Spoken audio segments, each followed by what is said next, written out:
কিছু শখের জিনিস অর্ডার করেছিলাম অনলাইন থেকে, আজকে হাতে পেলাম। সকাল সকাল হাতে চলে আসলো। ঘুম থেকে উঠে যখন পার্সেলগুলো খুলছিলাম এত ভালো লাগছিল। এটা হচ্ছে বাসার জন্য, জামা কাপড় রাখার জন্য। আমার হাজবেন্ড এবং আমার শ্বশুর এসে জামা কাপড় এত আলোচলো করে রাখে, সো এগুলোকে ঠিকঠাক রাখার জন্য কাঠের এই আলনাটা অনলাইন থেকে অর্ডার করেছি। আমি বেশিরভাগ জিনিসই অনলাইন থেকে অর্ডার করি, সেটা ছোট হোক বড় হোক। তবে এত বেস্ট কোয়ালিটির যে পাবো আমি এবার কল্পনাই করতে পারি নাই। এই মিররটাও হচ্ছে কাঠের, এটা ডিজাইন করা। আমার অফিসটা সকাল সকাল একটু গোছাচ্ছিলাম, এই মিররটার জন্যই মূলত এতদিন ওয়েট করছিলাম যে মিররটা আসলে আমার অফিসটা আরেকটু সুন্দর করে গোছাবো, কারণ দিনের বেশিরভাগ সময় এখানে থাকতে হয়।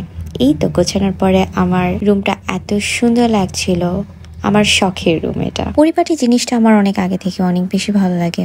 আমি সব সময় আমার রুম, আমার ঘর সবকিছুই পরিপাটি করে রাখতে অনেক বেশি পছন্দ করি, কিন্তু বাচ্চা হওয়ার পরে আসলে যত গোছাই লাভ হয় না, সব আলোচনা হয়ে যায়। এই জন্য অফিসটা সুন্দর করে সাজালাম, কারণ অফিসটার মধ্যেই আমার সকল কাজ করা হয়। এখন আর বাসায় ওইভাবে কাজ করা হয় না, যার জন্য অফিসটা একদম মনের মতো করে সাজিয়ে নিয়েছি, যেন অফিসে আসলেই আমার ব্রেন খুলে যায়। আসলে বিজনেসটা মানুষ যত ইজি মনে করে, একদমই ইজি না। এর জন্য অবশ্যই মাথা খাটাতে হয়, পরিশ্রম তো দিতেই হয়। আর বিজনেসটা সামনের দিকে আগানো যায় প্রপার ভাবে টাইম দিলে। সো এই জন্যই নিজের অফিসটা একদম নিরিবিলি নিয়েছি, যেন এখানে বসে আমি অনেক কিছু প্ল্যান করতে পারি।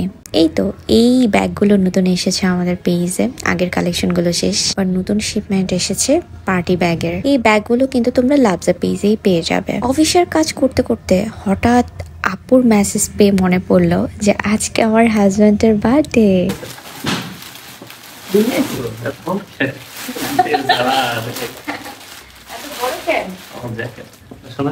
আরে ফার্স্ট মনে করছে ব্লেজার ব্লেজার পরি না, জ্যাকেট সুন্দর হয়েছে।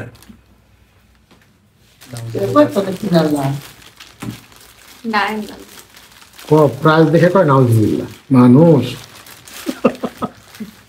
যেখানে আমি সবসময় রাত 12টার সময় উইশ করি, সেখানে সারাদিন পার হওয়ার পরে রাত 11টার সময় উইশ করা থাকে। আসলে একটা মেয়ে যখন সবকিছু নিয়ে অনেক বেশি বিজি হয়ে যায়, সংসার নিয়ে, বিজনেস নিয়ে, মাথায় যখন অনেক টেনশন করে, তখন আসলে না অনেক কিছু আছে যে অনেক ইম্পর্টেন্ট দিনের কথাও না মনে থাকে না। এটাই ভাবলাম, আমি কখনো ইম্পর্টেন্ট দিনগুলো ভুলি না, কিন্তু ওর বার্থডেটা এবার আমি কিভাবে যে ভুলে গেছি, আমি আসলে অবাক। বাট আমার হাজব্যান্ড এদিক তো অনেক বেশি ভালো, অনেক বেশি ভালো মনের মানুষ, যে যদি নাও করতাম কিছুই হতো না, সে আমাকে কিছুই বলতো না।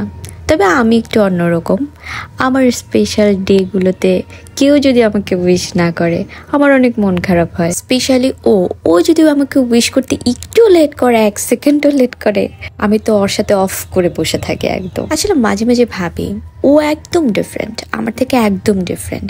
আমরা দুইজন এত ডিফারেন্ট হয়ে যে কিভাবে সংসার করছি, এটাই আমি মাঝে মাঝে ভাবি।